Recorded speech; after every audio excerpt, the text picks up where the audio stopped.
आप सभी को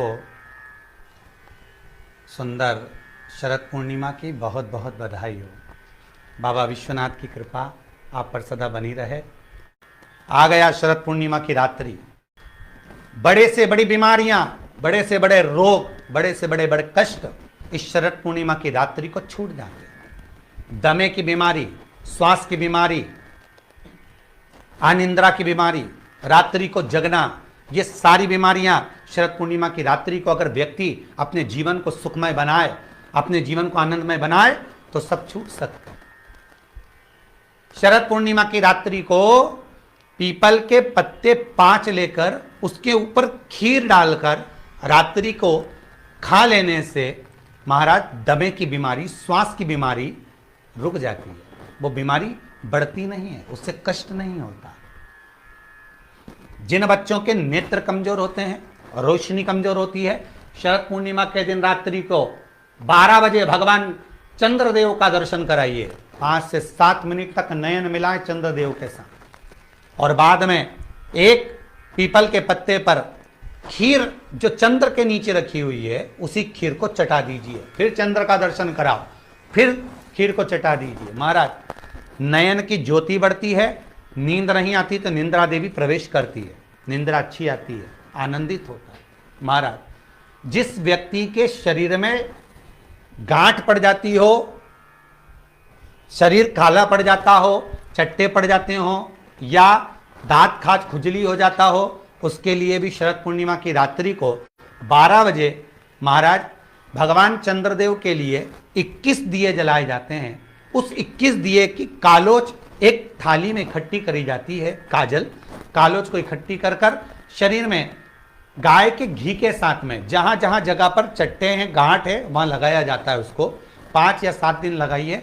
उसके बाद में रोज प्रतिदिन लगाने के आधे घंटे बाद स्नान कर लीजिए, आराम लगना प्रारंभ हो जाता है। हमारा आज शरद पूर्णिमा की रात्रि से लेकर कार्तिक पूर्णिमा की रात्रि के बीच में जो दामोदर भगवान का, कृष्ण का, शिव का मंगल आनंद करेगा, अभिषेक करेगा, पूजन करेगा, स्मरण करेगा, उसके सारे दुख दरिद्र दूर हो जाएंगे।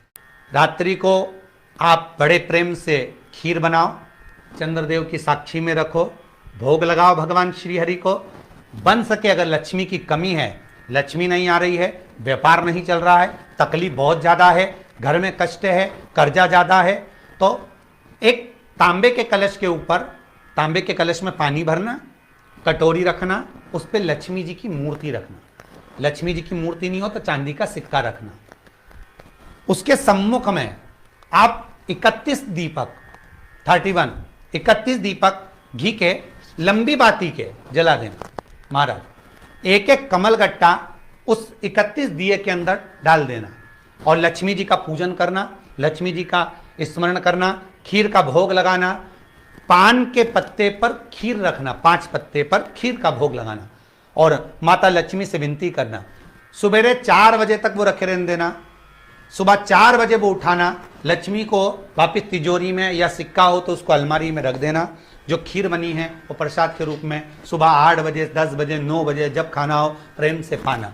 माता जो दिए लगाए हैं वो ठंडे हो गए होंगे, उनको रखे रहने देना, बाद में काम आते रहेंगे, या दिए विसर्जन करना हो तो आपकी मर्जी है। पर वो मट्टी के दिए लगेंगे, आटे के दिए नहीं लगेंगे, मट्टी के दीप लगाना है आपको। 31 घी के दिए लगाना है। लक्ष्मी जी का पूजन करो, कंकु, चावल, हल्दी, मोली से, सब तरह से। शरद पूर्णिमा की रात्रि को सुख मिलेगा, आनंद मिलेगा, लक्ष्मी की वृद्धि होगी, कार्य सिद्धि होगी। दूसरा क्रम, अगर कार्तिक पूर्णिमा हो, शरद पूर्णिमा हो, ये दोनों पूर्णिमा पर, शरद पूर्णिमा के दिन आप शाम को प्रदोष काल के समय 4:30 बजे से 6 बजे के बीच में 1 लोटा पानी, उसमें 5 बेलपत्र रखकर, 1 कमलगट्टा डालकर भगवान चंद्रेश्वर महादेव के नाम से भगवान शंकर को चढ़ा दीजिए। आपकी जो कामना हो वो कामना कर कर चढ़ाएं, विनती करें चंद्रेश्वर महादेव को और निवेदन करें कि हमारा ये कार्य सफल हो।